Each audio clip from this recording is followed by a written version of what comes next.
देख रहे हैं पारदर्शी सफर। दिल्ली प्रशांत विहार में रोटी बैंक के ठीक सामने सीआरपीएफ स्कूल की दीवार से लगकर बम विस्फोट की घटना को अंजाम दिया गया। सुबह के तकरीबन 7:30 बजे के करीब पूरा प्रशांत विहार दहशत के आगोश में तब चला गया जब एक जबरदस्त धमाके से पूरा प्रशांत विहार हिल गया। रोटी बैंक रोहिणी से चंद कदमों की दूरी पर हुए इस धमाके ने सभी की नींद खोल दी। वारदात के चंद मिनटों बाद ही रोटी बैंक रोहिणी की संस्था में काम कर रहे कुछ लोगों ने ये तस्वीरें अपने मोबाइल कैमरे में कैद की। बहरहाल ये तस्वीरें पुलिस के आने से पहले की हैं।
मौका वारदात पे बहरहाल एरिया के एसीपी और डीसीपी साहब के साथ साथ बॉम्ब स्क्वाड की टीम भी मुस्तैद दिखी। जरा खुद देख लीजिए।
धमाका इतनी जोर का था कि आसपास की सभी दुकानों के शीशे चकनाचूर हो गए और साथ ही गाड़ियों के भी शीशे टूट गए।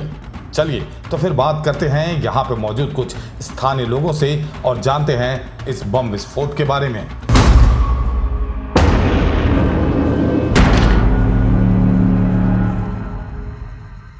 मेरा बिजनेस है जी, फैक्ट्री है, मानिक मित्तल।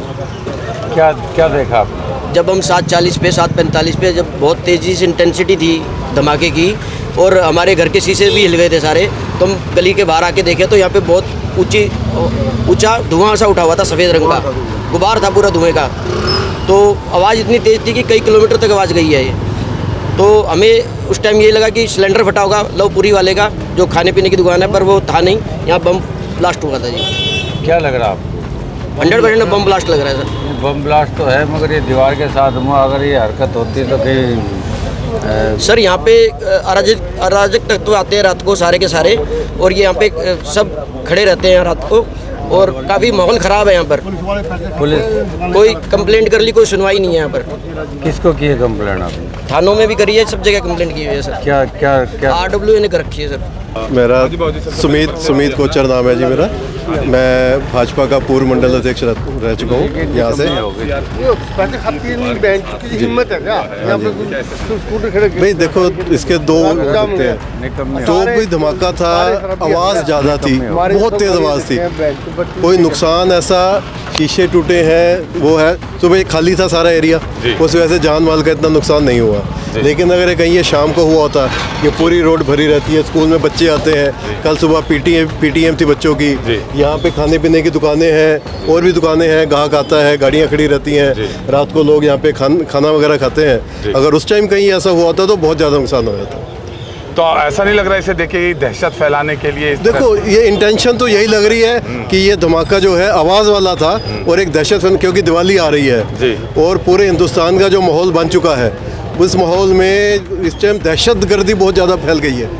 सिर्फ यहाँ पे लोगों को डराने के लिए कि वो अपनी प्रेजेंस दिखाना चाह रहे हैं कि हम आपके इलाके में घुस चुके हैं। आप सिर्फ हम अपने इलाके में ही नहीं रहते, अब हम आपके इलाके में घुस चुके हैं, और ये डराने के लिए ये काम किया है। बिल्कुल, हम भाई साहब से बात करेंगे। भाई साहब हमारे साथ खड़े हैं। भाई साहब, क्या नाम है आपका? रजनीश कुमार मेरा नाम है। रजनीश जी, त्योहारों का सीजन है, आज करवा चौथ है और 10 दिन बाद फिर आपका ये दिवाली भी आ रही है। ऐसे मौके पे क्या कहेंगे सर, इस तरह की हरकत कितना सही है? नहीं, बहुत गलत है त्योहारों के मौसम, ये भी करना ही है, क्योंकि कल तो पीटीएम ही थी यहाँ पे जी। अगर मैं वही कहना चाहता हूँ, ये तो ऐसे टाइम हुआ रश बहुत कम। हाँ, अभी रश कम था, कुछ भी नहीं था, नहीं तो जान माल की भी कुछ भी नुकसान हो सकता था। रश रहता है यहाँ पे, स्कूल है जहाँ पे बहुत ज्यादा रश रहता है, यहाँ पे रश रहता है। सिक्योरिटी भी बहुत अच्छी है। हाँ, तो उसके बावजूद देखो, इतनी सिक्योरिटी के बावजूद अगर ऐसा कुछ होता है तो पुलिस वालों को सबको अलर्ट पे होकर सोचना चाहिए। अच्छा, इस सुबह कितने बजे की वारदात है? 7:40 की है जी। 7:40 की वारदात है। अभी तक हम देख रहे हैं पुलिस का हुजूमा यहाँ पे तैनात हो चुका है, पूरा छावनी में तब्दील हो गया है ये। पुलिस 10-15 मिनट के अंदर आ गई थी सर। आ गई थी पुलिस। तो अभी आपको क्या लग रहा है, क्या सुनने में आ रहा है यहाँ पे? नहीं, कार्रवाई पूरी चल रही है जी, पूरा बम स्क्वाड वगैरह आया हुआ है, सब कार्रवाई चल रही है पूरे अपने लेवल पे। पर आवाज बड़ी भयंकर थी जी, पूरा का पूरा इलाका हिल गया हमारा शांत विहार का। यहाँ पे जितनी भी खिड़कियाँ, सारे शीशे टूट गए, चलती हुई गाड़ियों के भी शीशे टूटे हैं, चलती हुई गाड़ियों के भी शीशे टूटे हैं। अनिल कुमार गोयल। गोयल साहब, हम देख रहे हैं कि धमाका इतनी जोर का था कि हर जगह के शीशे टूट गए, क्या बताना चाहते हैं? यहाँ पे गाड़ियों के भी शीशे टूटे हुए देख रहे हैं। 7:30 बजे करीब की बात है जी। मैं 2 गली छोड़ के ही रहता हूँ जी, और नॉर्मली क्या है कि रिंग रोड है जी, यहाँ से ट्रक वगैरह निकलते रहते हैं जी। हर 15-20 दिन में कोई ना कोई ट्रक का टायर फटने की आवाज़ आती रहती है। बिल्कुल, हमें यही लगा कि ट्रक का टायर फटा है जी। लेकिन जब मैं आधे घंटे में मार्केट के लिए निकला तो सारा कुछ यहाँ ब्लॉक था। बिल्कुल, लेकिन धमाका बहुत ज़ोरदार हुआ है और आप शुक्र मनाइए कि आज एक तो संडे है जी, दूसरा करवा चौथ है, अदरवाइज यहाँ पे इतनी भीड़ होती है कि कोई भी जान माल की नुकसान ज़्यादा हो सकता था। बस सभी लोग उससे बच गए और कई गाड़ियों के शीशे टूटे हुए हैं, जैसे एक ये है, एक गाड़ी वहाँ भी है, हुआ नुकसान, लेकिन जान माल की नुकसान नहीं हुआ। रोहिणी के डीसीपी अमित गोयल के हवाले से बताया है कि धमाके की मूल वजह का पता लगाने के लिए विशेषज्ञों को बुलाया गया है। फिलहाल यह स्पष्ट नहीं हो पा रहा है कि धमाका किस प्रकार का था और इसका स्रोत क्या है। डीसीपी ने कहा है कि एक्सपर्ट टीम घटना की गहनता से जांच कर रही है और जल्द ही ब्लास्ट को लेकर स्थिति साफ हो जाएगी। ब्लास्ट की सूचना के बाद दिल्ली पुलिस की स्पेशल सेल की टीम भी घटनास्थल पर पहुंच गई है। सूत्रों के अनुसार ब्लास्ट की वजह से आसपास खड़ी गाड़ियों और घरों के शीशे भी टूट गए हैं। बताया गया है कि सीआरपीएफ स्कूल के पास कई दुकानें भी हैं, इसलिए संभावना जताई जा रही है कि यह धमाका किसी सिलेंडर ब्लास्ट का परिणाम भी हो सकता है। दिल्ली पुलिस के मुताबिक रविवार की सुबह 7:47 पर पीसीआर को सूचना मिली कि सेक्टर 14 रोहिणी के सीआरपीएफ स्कूल के पास बहुत तेज आवाज के साथ विस्फोट हुआ। एसएचओ पीवी और स्टाफ मौके पर पहुंच गए हैं। प्रारंभिक जांच में पता चला है कि जहां सीआरपीएफ स्कूल की दीवार क्षतिग्रस्त पाई गई और दुर्गंध आ रही थी, पास की दुकानें और दुकान के पास खड़ी कार के शीशे क्षतिग्रस्त पाए गए। किसी के हताहत होने की सूचना नहीं है। क्राइम एफएसएल टीम और बम निरोधक दस्ते मामले की जांच में जुटे हैं। तो ये थी हमारी आज की कुछ खास पेशकश। हमें दीजिए इजाजत। नमस्कार।